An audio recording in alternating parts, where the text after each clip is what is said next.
Welcome back, everybody. We are going to work on exponential growth and decay functions, starting with what are the basic exponential growth and decay functions?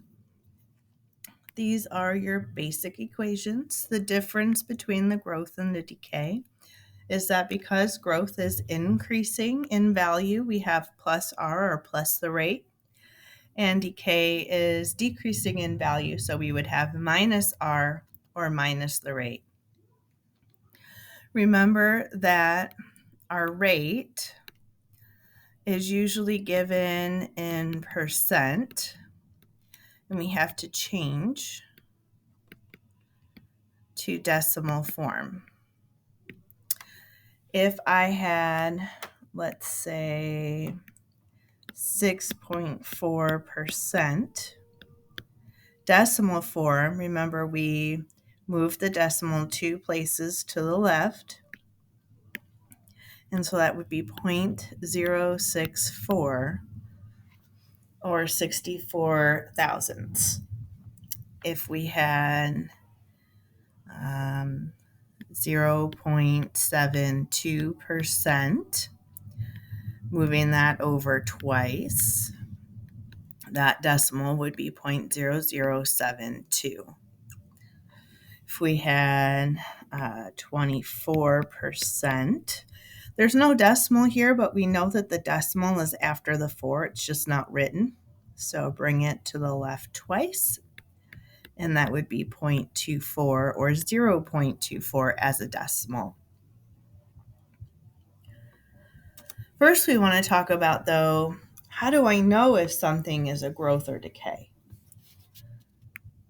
For growth, we would multiply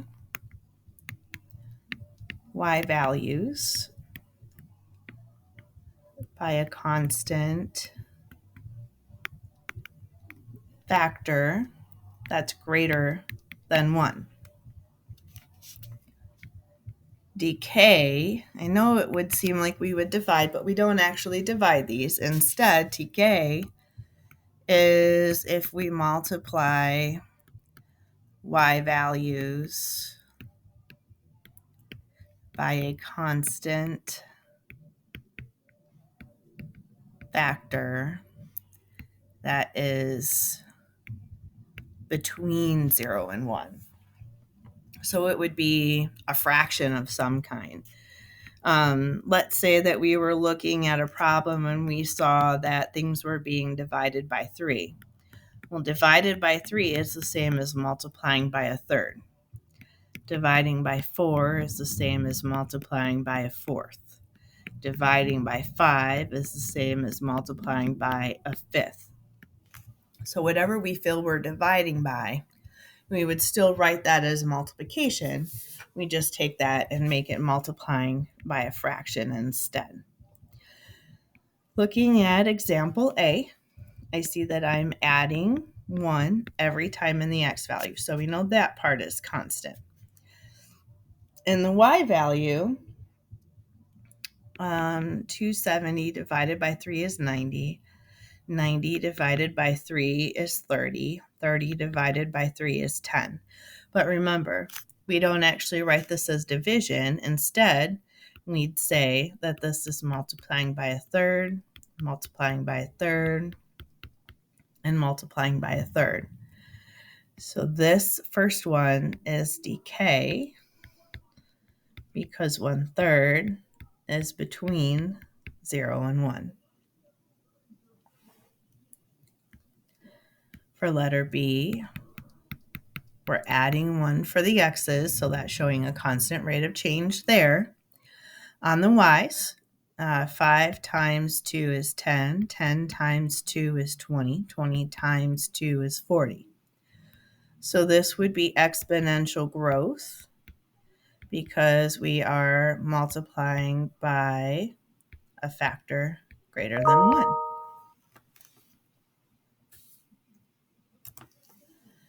Letter C, we are adding 1, adding 1, adding 1.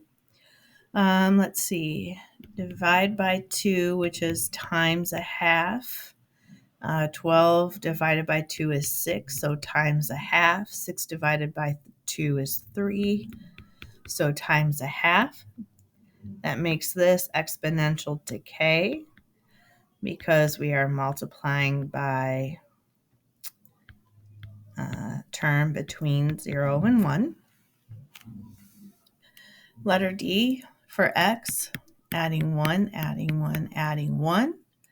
So that's constant. 4 times 10 is 40, times 10 is 400, times 10 is 4,000. So this is going to be exponential growth because we are multiplying by a rate that is greater than 1. You please try examples 1 and 2. All of these in example 2 are going back to those two original growth and decay functions, and we're focusing on what's in the parentheses. Oops, sorry about that. And we want to either do 1 minus r or 1 plus r is equal to whatever's in those parentheses, dependent upon if it's growth or decay. If I look at example A, 1.07 is more than 1. So that means this is growth. And so, 1 plus r. Subtract 1. We get 0.07. And then we talked about how changing percent to decimal is moving the decimal to the left twice. If we want to know the rate, then we take our decimal and we move it to the right twice to get the percent. And so this is a 7% growth for letter A. 0.98 is less than 1. So we're going to use 1 minus r. 1 minus 0.98 is 0.02. Move our decimal over to the right twice, and that's a 2% decay. Letter C, 0.96 is less than 1, so we did 1 minus r. I can do 1 minus 0.96 to get 0.04. Move that decimal over twice for the percent, and that's a 4% rate of decay. And our last one here, 1.1 is our base. It's right next to that exponent, and that is more than 1. So 1 plus r was 1.1. I'm going to subtract 1 to get r alone, and r is 0.1. We move our decimal over twice, and so that is 10% growth. You would do the same thing for examples 3 through 6. You'll need a calculator for the rest of this. All right.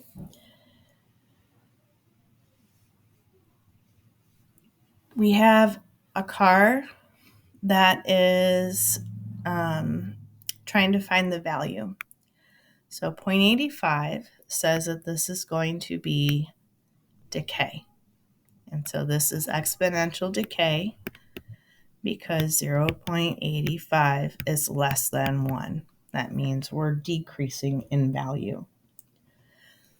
What is our percent of decrease? How much value are we losing every year since we've purchased the car? I can do 1 minus 0.85 because it's decay. Decay is 1 minus r. And that's 0.15. Remember, we find the percent from this by moving the decimal to the right twice. So our value is decaying or decreasing by 15% each year. And this is a real life sample of decay for vehicles. Every vehicle decays at a different value. It depends on the type of vehicle, how much in demand it is, wear and tear, and all that kind of stuff.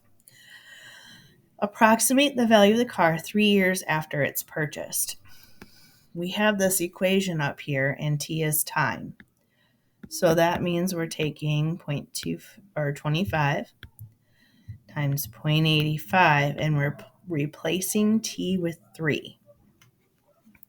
You can type this into the calculator all at one time, making sure that you have your 0.85 in the parentheses. And remember that we're using that caret button above the division key to get that third power there. And so when I type that into the calculator, we get 15.35. Well, what does that mean? Well, if I look up here, it says Y in thousands of dollars. So that's 15.35 thousand or $15,350. Because we would multiply 15.35 times 1,000 in our calculator, and this is what we would get. Estimate when the value of the car will be $8,000. Well, we know it's going to be longer than 3 years because after 3 years it went from $25,000, which was our initial amount, to $15,000. And so from here it's kind of a guess and check. You're plugging in different values for T and trying to see when can I get the closest to 8,000. And if I did 25 times 0.85, fix the decimal there, 0.85 to the 7th power, I get $8,014. And I think that's the closest we're going to get to 8,000. So we would say about 7 years.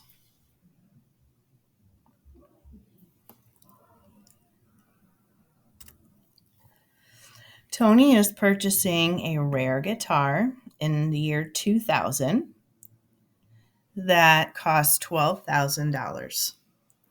The value will increase by 14% each year. So increasing says we're using the a times 1 plus r to the t power. Remember, a is our initial amount. So how much did we purchase it for initially, which was $12,000. So 12,000 times 1 plus. Our rate is 14%. 14%, remember the decimal is over to the far right. We move the decimal twice to the left and we get 0.14 to the t power. So we can leave it like this, or we can go ahead and add that in the parentheses to make it 12,000. That a 1 there, times 1.14 to the t. Estimate the number of years it would take for the original value of the guitar to reach $60,000. Well, I don't have any idea. So I'm going to say, let's try 10 years. That'll give us a baseline to know if we need to go higher or lower. So I'm going to make that to the 10th power. And when I put that in my calculator, I get 44,486 about. Okay, so 60,000 is more than that. It means we need to put more time in there. So I'm going to play around with a few different ones that are bigger than 10. And when I get to year 12, I get about 57,814. And if I get to the year 13, I get about 65,908. So it looks like my answer to that will be between 12 and 13 years. Now, when you get to Algebra 2, you're actually going to learn how to find out the exact amount of time. But for us right now in Algebra 1, we're going with between 12 and 13 years. In 2000, the world population was about 6.09 billion.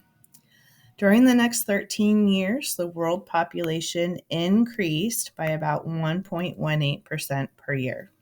Because this is an increase, we're using a times 1 plus r to the t.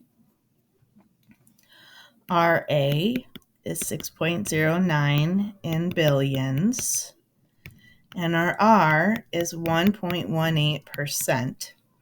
Now, to move that percent to a decimal, remember we're moving our decimal point to the left twice. So in decimal form, 0.118.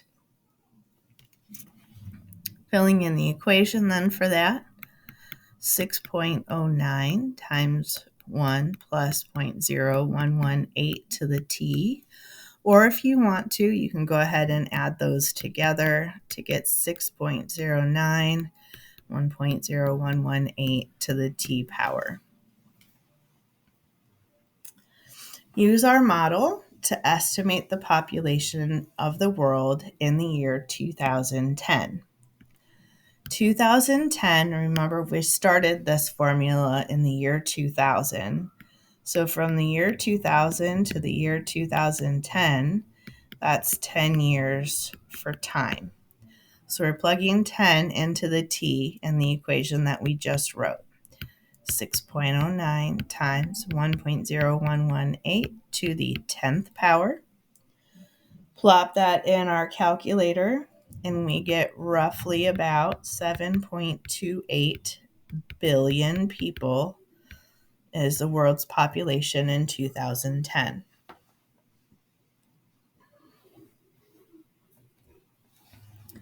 Part C says, estimate when the population was 7 billion.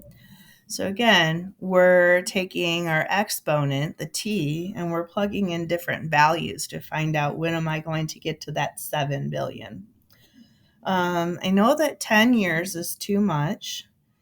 Let's try 7 years. So at 7 years, we'll do 6.09 times 1.0118. And then try 8 years as well.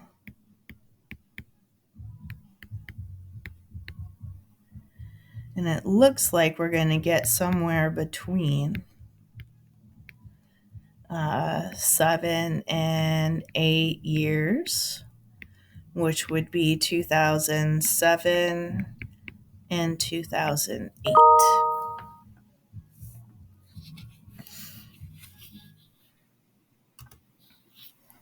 Example 6. We have a computer. We bought a computer, and we're seeing that it's depreciating. Depreciating is another word for decay or losing value at 30% per year of this computer. Because it's decay, we are using 1 minus r to the t. Our A, initial value, is 2765. Our rate is 30%. And then our rate in decimal form, remember our decimal is over here to the far right, 1, 2, is 0.3 or 0.30. You can put either one. So if I put that into a formula, we have y is equal to 2765 times 1 minus 0.3 to the t. And again, you can leave it that way, or we can go ahead and do that subtraction for 2765 times 0.7 to the t power. How many years will it take for the computer's value to be $350? So we're trying to find T, so we get 350. Well, I'm going to do, let's say, 7 years. So 2765 times 0.7 to the 7th gives me roughly about $227. So 7 years is too much because I've taken too much of the value down. If I try 6 to the 6th power after 6 years, I get 325. And if I do 5 years, then I get 464. So it looks like our answer is going to be between 5, or sorry, 5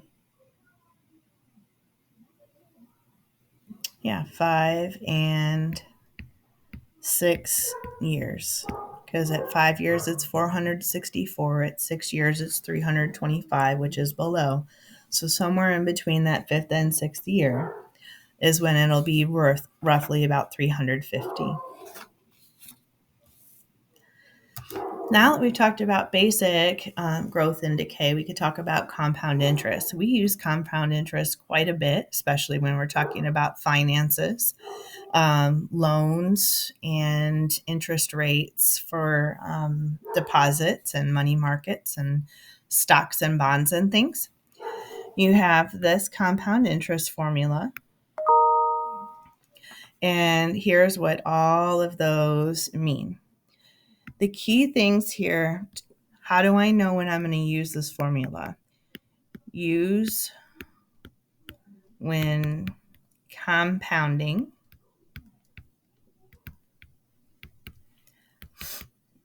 is used in your problem. And then terms. Annual is 1. Compounding 1 time a year means 1 time every year. I'm going to take a look at what you have in your account and what your interest rate is, and I'm going to determine how much interest I owe you or you owe me, depending on if it's a loan or an investment. And so we would use 1 for an annual compounding. Semi-annual would be 2 times a year, twice a year, every 6 months. I'm going to take a look at how much do you have in your account, what's the interest rate, and then determine or calculate how much interest you've earned or how much more interest you owe. We have quarterly, which would be compounding 4 times a year. There's 4 quarters in a year, every 3 months. Monthly would be 12 times because there's 12 months in a year. It's all based on in 1 year. Weekly isn't used too much, but that would be 52 weeks.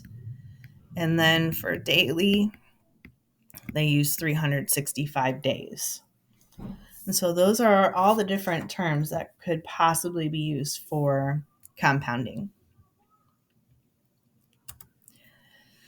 All right. Person is investing $3,500, and so that's going to be our P, our principal, our initial amount. 3% annual interest is R. Annual is our compounding. T is 5 years. So if I write out our equation, we have A is equal to 3,500 times 1 plus our rate of 3% is 0.03. Compounding is 1 because it's annually, meaning 1 time a year. That 1 is also up here in the exponent. And then our time is 5 years. Now, if you're trying to plug this into the calculator all at one time, please be cautious. You will need an extra set of parentheses here, so it'll be a double parenthesis at the end. And then some of you will also need an extra set of parentheses around the exponent. So just be careful when you do that. When I get all of that into my calculator, I find that the amount that I have now is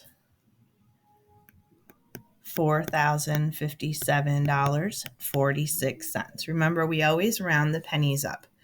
Always. Doesn't matter. Money is the only time we don't follow rounding rules. If you owe more than, or if you have a decimal beyond the hundredths place, you always round up. Find the value when the investment reaches 1,000. So this means we want A to equal 10,000. So we are finding T. So we're doing just like we've done all this other time. We're plugging in numbers for T and doing the math to find out, how long will it take us?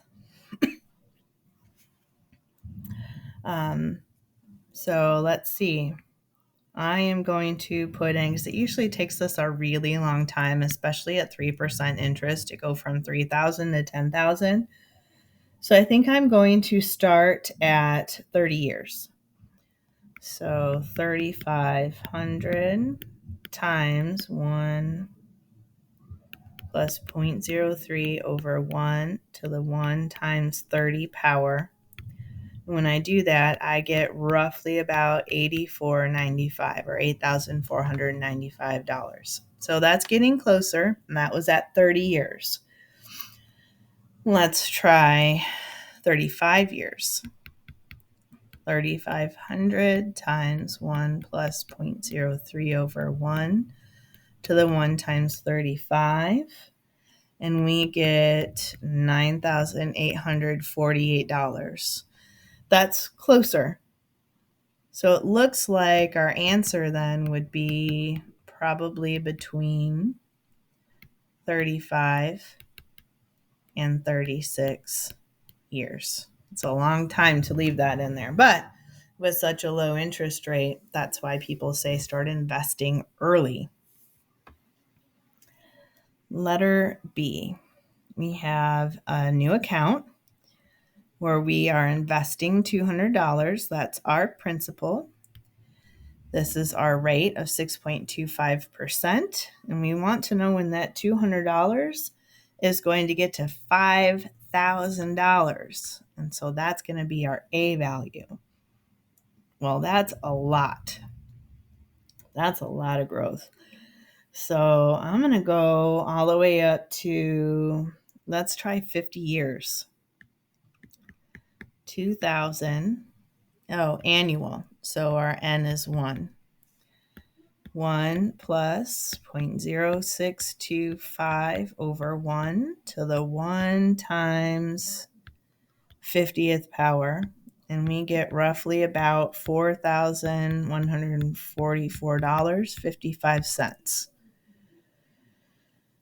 So I'm going to keep trying, and I know it's going to be more than that. Maybe next one I'll do is 60, getting closer, 65.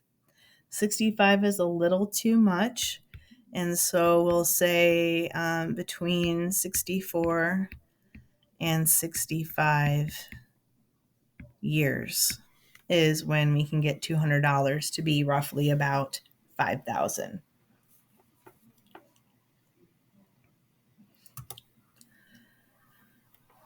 Letter C, we have an investment of $1,200. So 1,200 is our P, 2% is R. Compounded quarterly, that means 4 times a year. We're going to figure out how much you earn.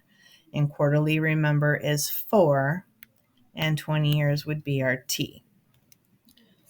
So A is equal to 1,200 times 1 plus 0.02 over 4 to the 4 times 20th power.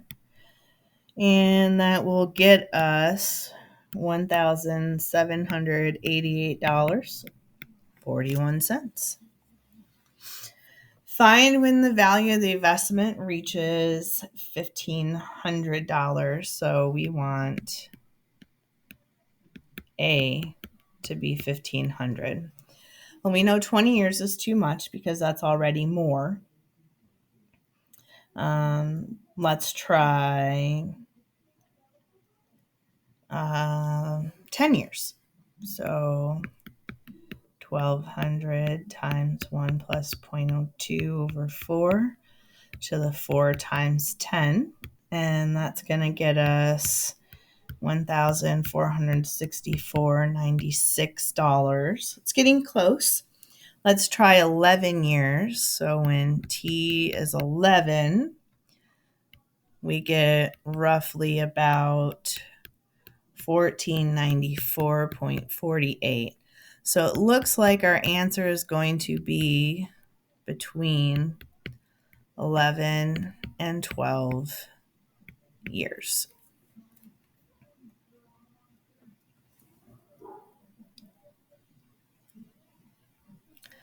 Letter D. 600 is invested, so that's our P. 6.25% is our R. It's compounded. There's that word, compounded, semi-annually. That means that N is 2. And we want to know when our investment doubles. So what's double of 600? It's 1,200. So we want A to be 1,200.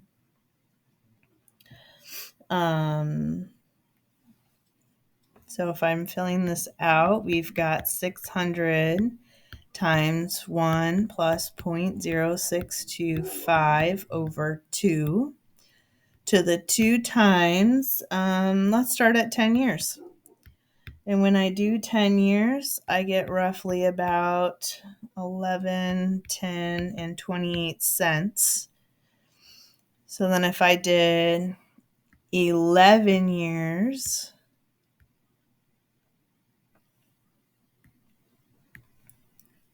I made T11 and I get 1180.76.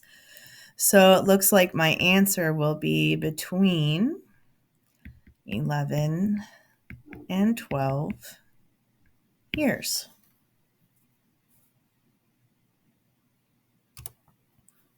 All right, our last one, I'm going to change slightly. So we're going to cross out this last part and we want to find the value of each investment after 5 years. Find the value of each investment after 5 years. Let's start with Jack. So for Jack, we have P is 8,000. Our rate is 6.5%, which is 0.065 in decimal. The interest is compounded daily, so N is 365, and our T is 5 years. Plugging that into the formula, we have 8,000 times 1 plus 0.065 over 365 times 365 to the 365 times 5 power. I'm going to plug all that in our calculator, and it looks like Jack is going to have $11,071.93. Seems kind of weird, doesn't it? Because the 365 means that every single day the banker is sitting down going, okay, I owe you this much interest, and they put it in there. And then the next day they do the same thing, and the next day and the next day.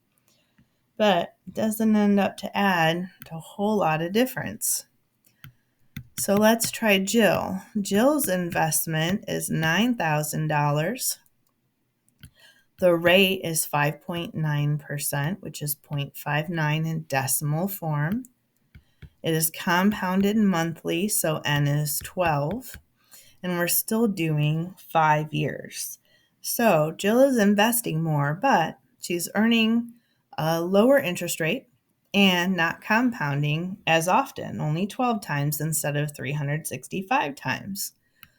Well, if I plug that in, we have 9,000 times 1 plus 0.059 over 12 to the 12 times 5 power, and I get $12,079.41.